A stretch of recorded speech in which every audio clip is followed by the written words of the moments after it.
Olá, senhores. Bora para uma questãozinha de eletrodinâmica, né? Olha só. Para demonstrar a interação entre condutores percorridos por corrente elétrica, um professor estende paralelamente dois fios de níquel-cromo de 2 milímetros de diâmetro e comprimento L igual a 10 metros cada um, como indica o circuito seguinte. Item A, sendo a resistividade desse fio níquel-cromo 1,5 10 a menos 6 ou 1 metro, a resistividade, qual a resistência equivalente a esse par de fios paralelos? E a DOT P igual a 3. Então, aqui, meninos, o que a gente vai ter que fazer é calcular a resistência elétrica de cada um desses fios aqui. Aí, achando a resistência equivalente, a resistência de cada um dos fios, achar o R equivalente entre eles. Então, no item A primeira coisa é descobrir a resistência de cada fio. Para isso, para calcular a resistência de cada fio a partir das características físicas dele, a gente tem que trabalhar com a rola, certo ou não? Então, aqui a resistividade é o Rho, que vale 1,5 vezes 10 a menos 6, 1 vezes metro. Perceba que o fato de eu ter colocado 1 vezes metro, eu tenho que entrar com o comprimento em metro e com a área em metros quadrados, tá? O comprimento de cada fio vale 10 metros. E a área de seção transversal, nós vamos ter que calcular separadamente. Então, vamos lá. Como é uma seção circular, eu vou calcular essa área por πr ao quadrado. O π ele pede para considerar valendo 3. E o raio, senhores, é metade do diâmetro. Se o diâmetro vale 2 milímetros, é porque o raio vale 1 milímetro. 1 milímetro equivale a 1 10 a menos 3 metros.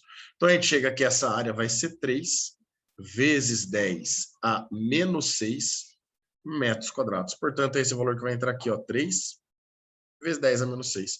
O 10 a menos 6 de cima corta com 10 a menos 6 de baixo. 1,5 por 3 dá meio, e meio vezes 10, a gente chega que a resistência vale 5 ohms. O R equivalente, como são dois fios idênticos de mesma resistência, é pegar o valor da resistência e dividir por 2. Então, vai ficar 5 dividido por 2. Isso daqui dá 2,5 ohms para nós. Fechou no item A? Aí no item B, ele pede para nós, sendo I igual a 2 amperes, a leitura do amperímetro. Então, eu percebo que 2 amperes é o valor da corrente que sai do gerador e passa pelo amperímetro. Essa corrente de 2 amperes, ela se divide. Uma parte da corrente passa por uma resistência, a outra parte da corrente elétrica passa pela outra resistência. E como as resistências são iguais, nós vamos poder falar que essa corrente de 2 amperes se divide igualmente para cada resistor, certo? Qual a força de interação entre esses fios, sabendo que estão separados pela distância D igual a 2 centímetros? Considere desprezíveis as resistências dos demais elementos do circuito e a constante de permeabilidade magnética é o 4π vezes 10 a menos 7 Tesla metro por ampere. Então, aqui, ó, para a gente poder calcular a força magnética, ele já garantiu no texto, né, que é uma força de atração, isso porque os fios são percorridos por correntes elétricas no mesmo sentido. Então, aqui nós temos uma força de atração. E para se calcular essa força de atração, a gente faz o μ, vezes a corrente em um fio, vezes a corrente no segundo fio, vezes o comprimento, tudo isso dividido por 2 vezes π, vezes d, sendo d a distância entre os fios.